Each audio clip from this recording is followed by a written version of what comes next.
Imagine ton mec qui gagne le SMIC en mode t'es là. Déjà un bubble tea il peut pas se le payer genre. Il paye ses factures, il a plus rien dans les poches. Miskin. Moi c'est minimum genre 4 fois par semaine je vais au restaurant. Ou sinon il me fait des commandes Uber Eats. Ça ton SMICard il peut pas ma belle. Même à lui il peut même pas s'acheter de vêtements miskin. Mon mec faut que il en ait dans le portefeuille. Messieurs, écoutez bien le son du mépris. Pour cette femme, si vous gagnez le SMIC, vous n'êtes qu'un miskin. Un pauvre type incapable de lui offrir son 4e restaurant de la semaine ou son bubble tea quotidien.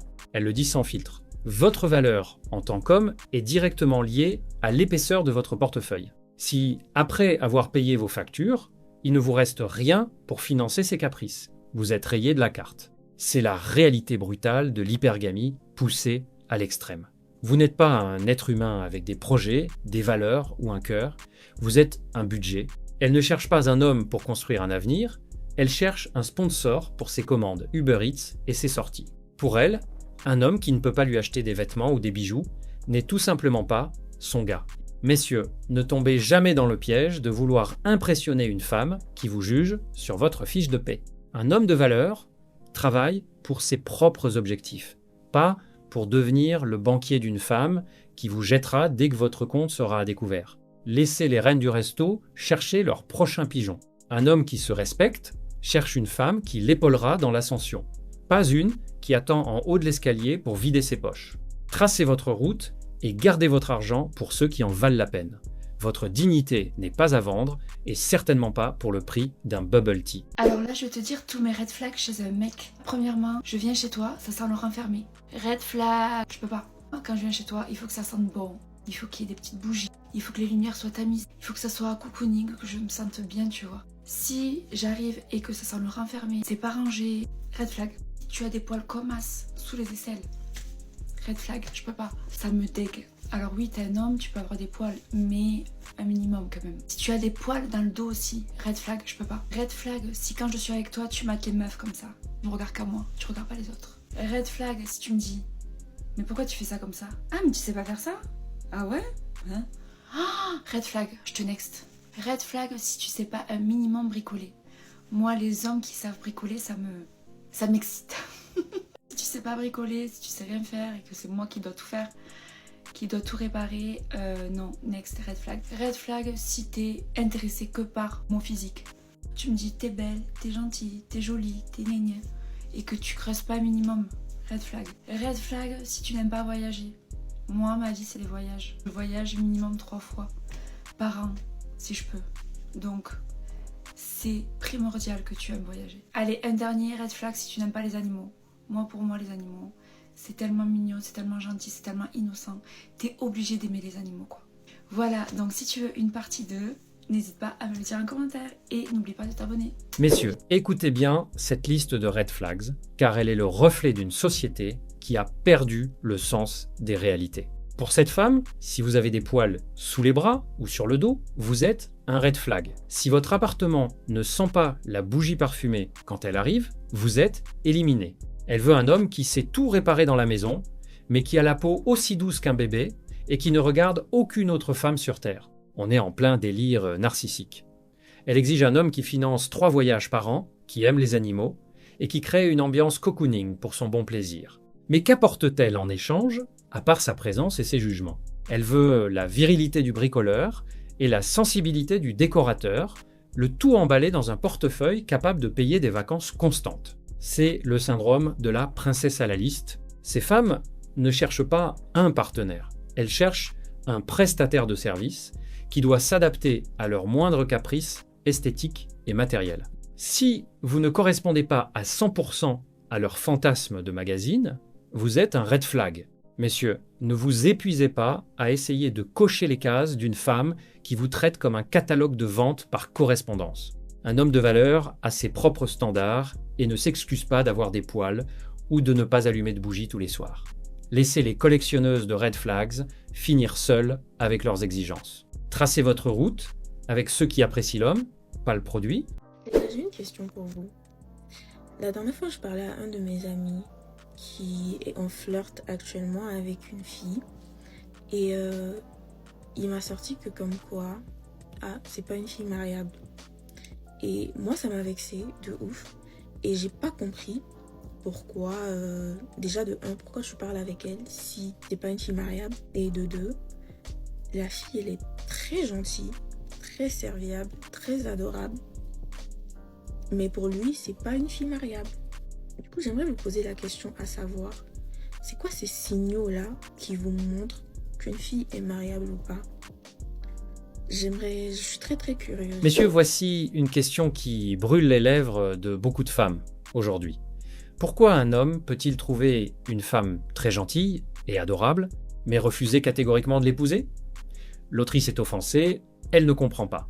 Pour elle, la gentillesse devrait être le ticket d'entrée pour le mariage. Mais la réalité est bien plus complexe. Le mariage, pour un homme de valeur, n'est pas une récompense pour bonne conduite ou pour être serviable. C'est un investissement sur le long terme. Le choix de la mère de ses enfants et de la gardienne de son foyer.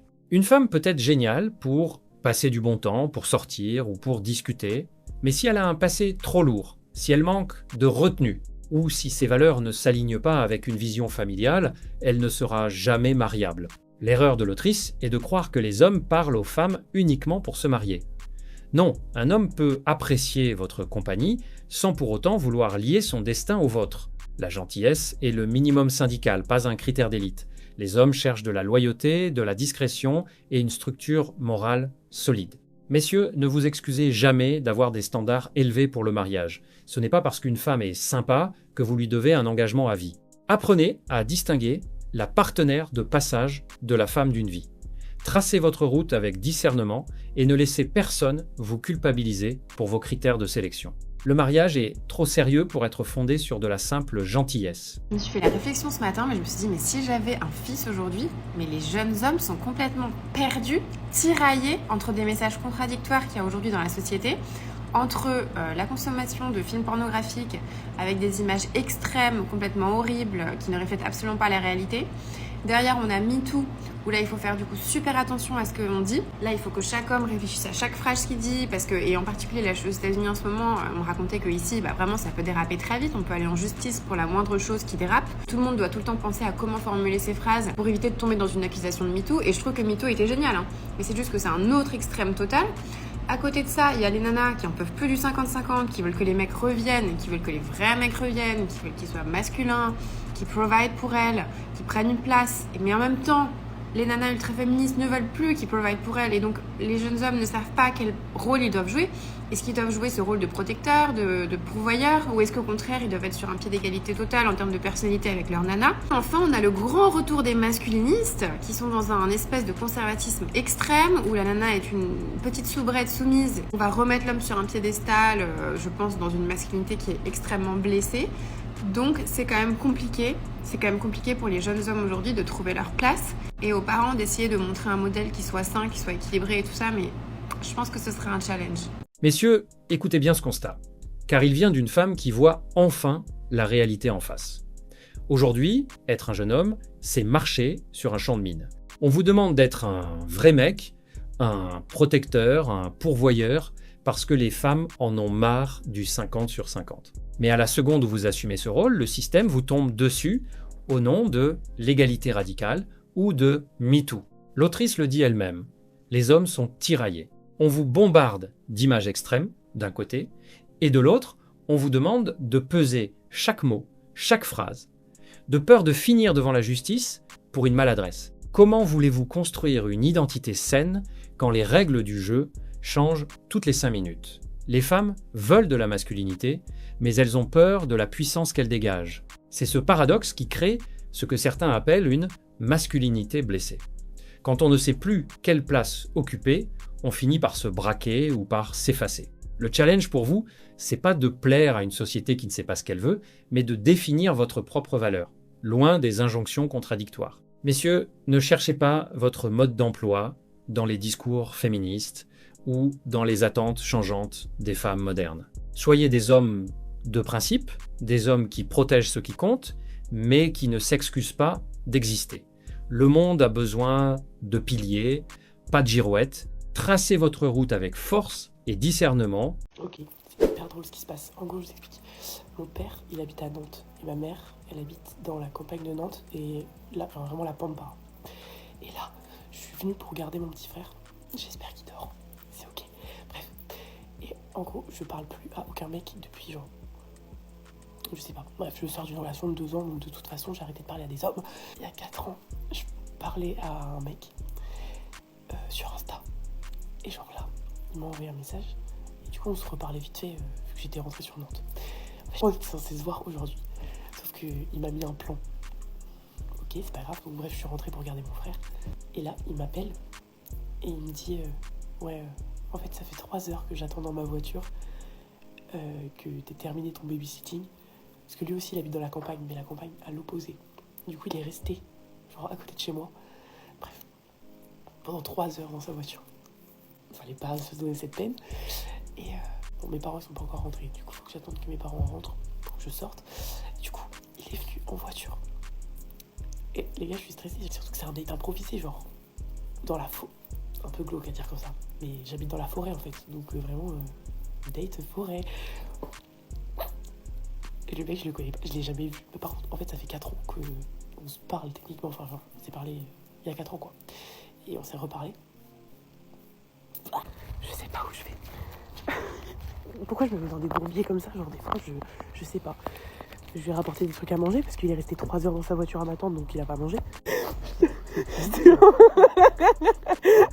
Ah non, mais tu vas voir, c'est super.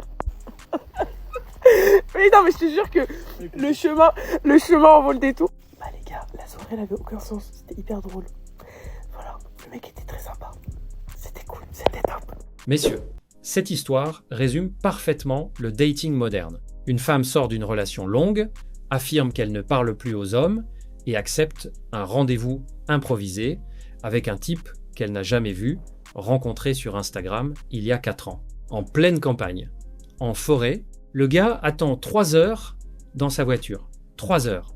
Et au lieu de voir ça comme un signal d'alarme, elle trouve ça presque touchant.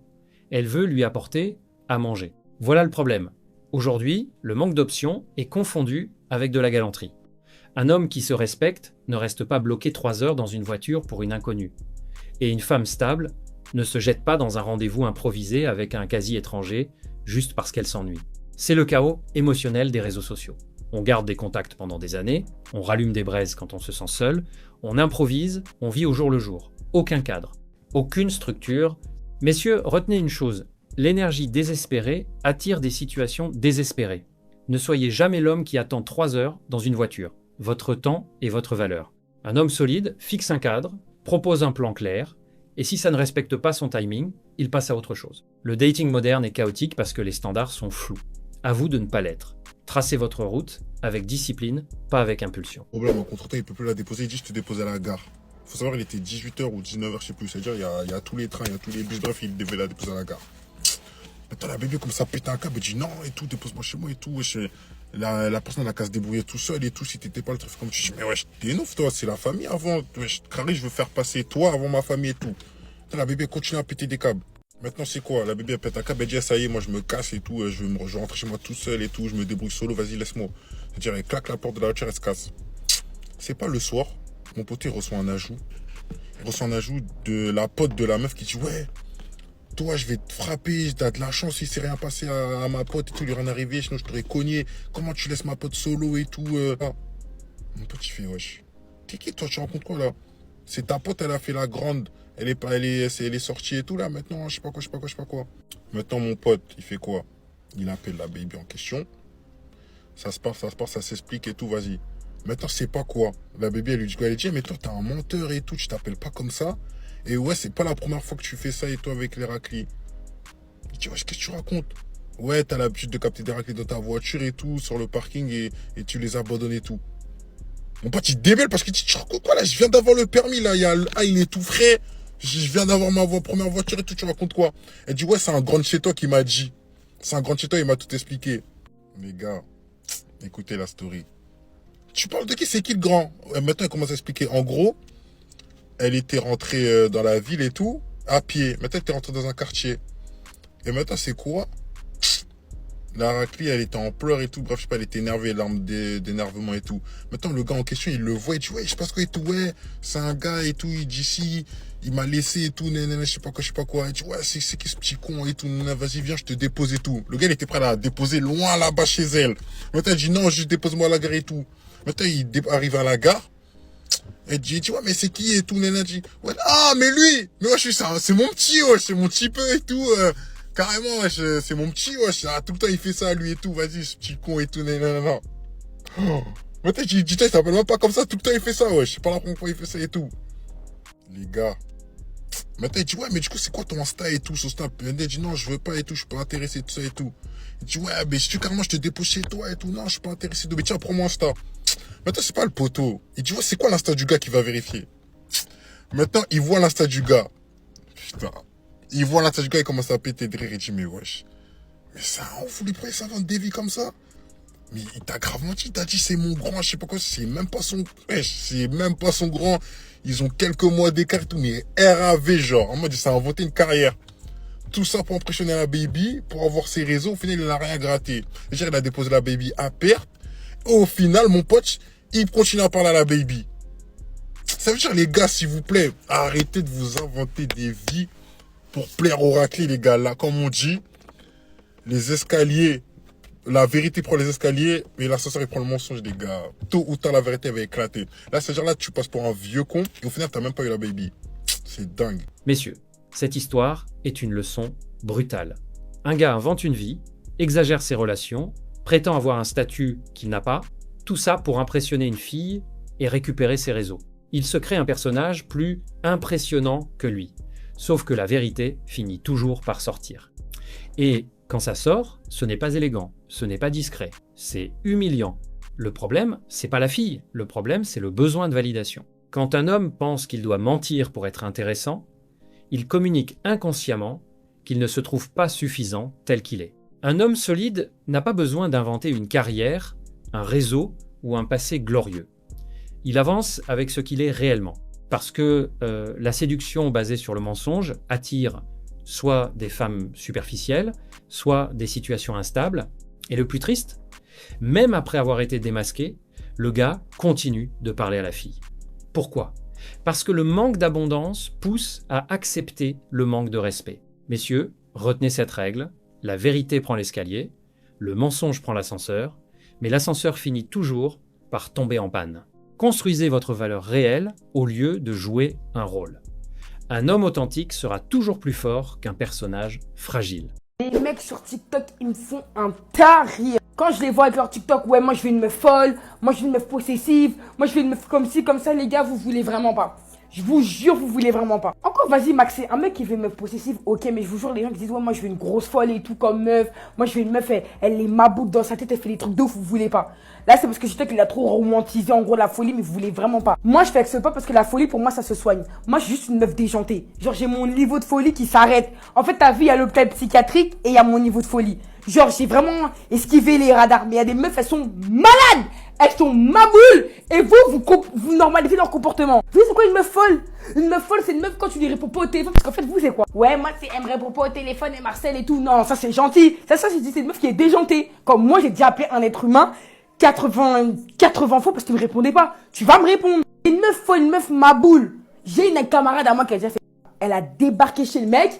Elle connaissait pas, genre en mode, elle connaissait juste le bâtiment. Elle est rentrée, elle a cherché son nom de famille. Elle a trouvé l'étage et la porte. Elle a sonné, elle a parlé avec sa mère. Le mogol, il s'est réveillé de sa sieste. J'avais la raclette qui parlait dans le salon. Mais c'est la folie. Moi, je vous dis, c'est la folie. Et t'es malade. On aurait pu te prendre, te découper, te rendre dans le congé. Moi, j'aurais dit quoi? Qu'est-ce que moi, j'aurais dit? En plus de la situation, bien sûr, elle va dire que non, mais j'étais avec Félie et tout. C'est fort, tantine. Elle est partie voir un mec comme ça parce qu'il ne répondait pas au téléphone. Les filles sont folles, ok? J'ai des copines à moi dans la voiture de leur mec. Il y a des traceurs GPS, ils sont même pas au courant. Les meufs sont malades. Elles savent à quelle heure ta mère, elle va aller faire les courses. Elle va essayer de, ouais, salut tantine et tout, t'as besoin de... Il y a des filles qui sont barjots, qui sont mabous. De stalker les réseaux de vos amis, de savoir où un peu ils traînent, de faire semblant de les croiser, faire ami avec eux pour te jeter. Les gars, il y a des folles et vous voulez pas tomber sur des folles. Il y a des filles, elles méritent leur place à Belgerville.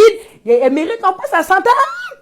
Vous êtes là, vous voulez les romantiser, arrêtez de leur donner du gars. Tous les jours, j'essaie de dissuader mes copines que la folie, ça se soigne. Mais vous venez sur TikTok, moi je veux une meuf folle. Moi je veux une meuf folle. Hey, m'énervez pas. M'énervez pas, je suis sous bébé full face, je peux pas mourir. Messieurs, arrêtez de fantasmer sur ce que vous voyez sur TikTok. Vous voyez des vidéos de filles possessives et vous vous dites que c'est flatteur, que c'est une preuve qu'elle tient à vous. L'autrice vous le dit cash, vous ne voulez pas de ça. La réalité, c'est pas une scène de film, c'est une femme qui vous appelle 80 fois parce que vous faites une sieste ou qui installe un traceur GPS sous votre voiture sans que vous le sachiez. On a romancé la toxicité, on a fait de la paranoïa un trait de caractère mignon, mais il n'y a rien de mignon dans une femme qui stalke vos amis, qui surveille les tickets de caisse ou qui débarque dans le salon de vos parents pour vous fliquer. C'est de la maladie mentale, pas de la passion. Messieurs, un homme de valeur cherche la paix, pas le chaos. Si vous devez justifier chaque minute de votre temps ou si vous avez peur de ne pas répondre au téléphone, vous n'êtes pas dans une relation, vous êtes en garde à vue. La liberté est le bien le plus précieux d'un homme. Ne l'échangez jamais contre l'attention d'une femme qui a besoin d'un suivi psychiatrique. Laissez les folles à ceux qui aiment les problèmes. Un homme solide attire une femme confiante, pas une enquêtrice du FBI en herbe. Tracez votre route loin du drame et protégez votre tranquillité. La folie ne se soigne pas avec de l'amour, elle se soigne avec de la distance. Jure, Wallah, t'as un cadeau pour moi. Attends, il a vraiment ramené un cadeau. Kinda, s'il te plaît. Rien, gros, je m'en fous. C'est quoi le cadeau, s'il te plaît, dis-moi. Dis-moi que c'est une bague en or, je sais pas, un truc. C'est quoi? Tu m'as donné un cadeau? Let's go. Ouais. C'est quoi le cadeau? Tu l'as sur toi là maintenant ou c'est dans le corps? Ouais, il est sur moi. C'est quoi le cadeau, frère? Mais donne-lui! Tu donnes le cadeau? Ouais. Mais quoi? Brutal. Messieurs, retenez bien cette scène. Un homme arrive avec un cadeau et immédiatement, l'énergie change. Excitation, pression. Dis-moi que c'est de l'or.